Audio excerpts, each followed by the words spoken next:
നമസ്കാരം, തിരുവല്ല ന്യൂസിലേക്ക് സ്വാഗതം. ഞാൻ മാത്യു കോശി.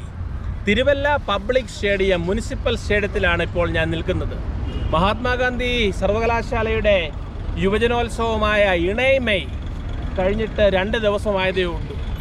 10,000-ലധികം യുവതീ യുവാക്കൾ വിവിധ കോളേജുകളിൽ നിന്നും കലയുടെ മാമാങ്കമായിരുന്നു. തിരുവല്ല പബ്ലിക് സ്റ്റേഡിയം ഒരു വേദിയുമായിരുന്നു.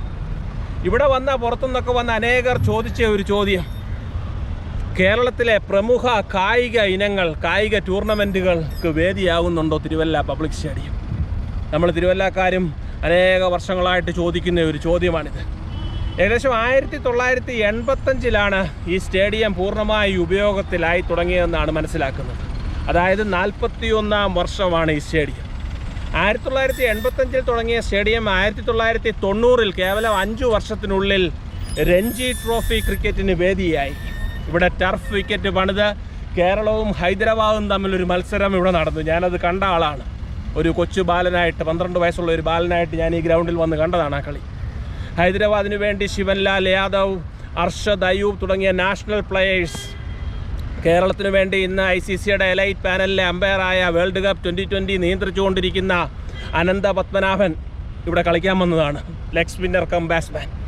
അത് കഴിഞ്ഞ് 92-ൽ കേരളവും തമിഴ്നാടും തമ്മിലൊരു രഞ്ജി ട്രോഫി മത്സരം, അത് ഞാൻ വന്ന് കണ്ടതാണ്.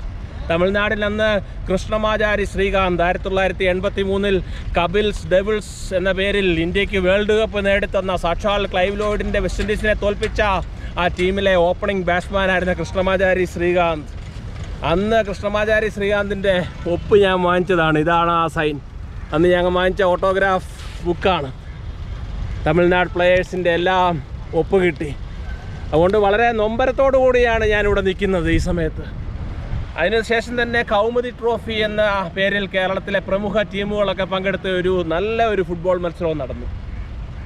എന്നാൽ തിരുവല്ല നിവാസികൾ കഴിഞ്ഞ ഒരു 20-25 വർഷമായിട്ട് അങ്ങനെ പ്രമുഖമായ ഒരു ടൂർണമെൻറ്റ് കാണുന്നില്ല. ഒരു കായിക മാമാങ്കം ഇവിടെ നടക്കുന്നില്ല. എന്തുകൊണ്ടാണ്? തിരുവല്ല സ്റ്റേഡിയത്തിൻ്റെ സ്ഥിതിയെപ്പറ്റി അനേക വീഡിയോകൾ നമ്മൾ കണ്ടിട്ടുണ്ട്. അനേക പ്രതിഷേധ മീറ്റിങ്ങുകൾ നടത്തിയിട്ടുണ്ട്. മുനിസിപ്പാലിറ്റിയാണ്, തിരുവല്ല മുനിസിപ്പൽ കൗൺസിലാണ് ഇതിൻ്റെ സ്റ്റേഡിയത്തിൻ്റെ ഉടമസ്ഥ അവകാശം കൈയാളുന്നത്. അനേക ചർച്ചകൾ അവിടെ നടക്കുന്നുണ്ട്. ഇനി മാസ്റ്റർ പ്ലാനുകൾ അവിടെ വന്നുകൊണ്ടിരിക്കുകയാണ് അടുത്ത ഇത്ര വർഷത്തിനുള്ളിൽ. തിരുവല്ലക്കാർക്ക് അറിയണം സ്റ്റേഡിയത്തിൻ്റെ, ഞങ്ങളുടെ സ്റ്റേഡിയത്തിൻ്റെ, നമ്മുടെ സ്റ്റേഡിയത്തിൻ്റെ ഇപ്പോഴത്തെ സ്ഥിതി എന്താണ്. അതുകൊണ്ട് തിരുവല്ല നഗരസഭയോടെ ഒരു അപേക്ഷയുണ്ട്, ഒരു തിരുവല്ല ജനങ്ങൾക്ക് വേണ്ടി ഒരു അഭ്യർത്ഥനയുണ്ട്. നിങ്ങളൊരു ധവളപത്രം പുറപ്പെടുവിക്കുക, ഒരു വൈറ്റ് പേപ്പർ. അത് എത്രയും വേഗം വേണം. തിരുവല്ല സ്റ്റേഡിയത്തിൻ്റെ ഇപ്പോഴത്തെ സ്ഥിതി എന്താണ്, ഇതിനെ അടുത്ത 5 വർഷം കൊണ്ട് എങ്ങനെ മാറ്റും, അടുത്ത 10 വർഷത്തിനുള്ളിൽ എങ്ങനെ മാറ്റും, അതിന് എത്രയധികം പണം വേണം, ആ പണം എങ്ങനെ നമുക്ക് കണ്ടെത്താം, ഇതിനെപ്പറ്റി തിരുവല്ല ജനങ്ങൾക്ക് അറിയുവാൻ താല്പര്യമുണ്ട്. ദയവായി ഒരു ധവളപത്രം എത്രയും പെട്ടെന്ന് പുറപ്പെടുവിക്കണമെന്ന് നഗരസഭ അധികാരികളോട് അഭ്യർത്ഥിക്കുകയാണ്. അതോടൊപ്പം തന്നെ തിരുവല്ലയിലെ ജനങ്ങൾക്കും ചെയ്യുവാൻ ധാരാളം കാര്യങ്ങളുണ്ട്. ഞങ്ങൾ തിരുവല്ല മാർത്തോമ കോളേജിൽ പഠിക്കുമ്പോൾ നാഷണൽ സർവീസ് സ്കീമിൻ്റെ വോളണ്ടിയേഴ്സായിട്ട് 1998-ലാണെന്നാണ് തോന്നുന്നത്, ഒരു ദിവസം, ഒരു ഗാന്ധി ജയന്തി ദിവസത്തിലാണ് ഇവിടെ ഒരു 100-200 NSS വോളണ്ടിയേഴ്സ് വന്ന് രാവിലെ തൊട്ട് വൈകുന്നേരം വരെ ഈ സ്റ്റേഡിയം മൊത്തം ക്ലീൻ ചെയ്തത് ഞാനിപ്പോഴും ഓർക്കുന്നുണ്ട്. ഞാനും അതിൻ്റെ ഭാഗമായിരുന്നു. അത് കഴിഞ്ഞിട്ട് അവിടെ ഒരു മീറ്റിംഗ് കടമനട്ട MLA സാറായിരുന്നെന്നാണ് എനിക്ക് തോന്നുന്നത്, രാമകൃഷ്ണൻ കവി. അദ്ദേഹം വന്നൊരു ക്ലാസ്സും ഒക്കെ എടുത്തു. ഞങ്ങളെല്ലാം ഇവിടുന്ന് കപ്പയൊക്കെ കഴിച്ചത് നല്ല ഓർമ്മയുണ്ട്. അതുകൊണ്ട് തിരുവല്ലയിലെ ജനങ്ങൾ ഏപ്രിൽ മാസം മധ്യവേനൽ അവധി വരികയാണ്. രാവിലെ വരിക, കുഞ്ഞുങ്ങൾ വരിക, കുട്ടികൾ വരിക, ഓരോ കോർണറായിട്ട് അങ്ങോട്ട് ഒക്യുപ്പൈ ചെയ്യുക. ഓരോ മൂലയ്ക്ക് ഇവിടെ ഒരു 50 ചെറിയ ഗ്രൗണ്ടുകളായിട്ട് ക്രിക്കറ്റ് കളിക്കുക, ഫുട്ബോൾ കളിക്കുക, ബാഡ്മിൻ്റൺ കളിക്കുക, ബാസ്കറ്റ്ബോൾ, വോളിബോൾ ഇവിടെ കളിച്ച് ഈ ഗ്രൗണ്ടിനെ തിരുവല്ലക്കാർ ഏറ്റെടുക്കുക. ഇവിടുത്തെ പുല്ലൊക്കെ തന്നെ പോയിക്കോളും. അതുകൊണ്ട് തിരുവല്ലക്കാർ ഈ മധ്യവേനൽ അവധിക്ക് ഗ്രൗണ്ടിലേക്ക് വരിക, കളിക്കുക. നമുക്ക് നല്ല ഒരു ഫെസിലിറ്റീസാണ് ഇവിടെ. ഇപ്പോൾ വെള്ളത്തിൻ്റെ പ്രശ്നമുണ്ട്, കുറച്ച് 2 മീറ്ററൊക്കെ മണ്ണിട്ട് പൊക്കണം എന്നൊക്കെയാണ് ഇപ്പോൾ പഠനങ്ങൾ പറയുന്നത്. അതൊക്കെ എന്തായാലും നമുക്ക് ചെയ്യാം.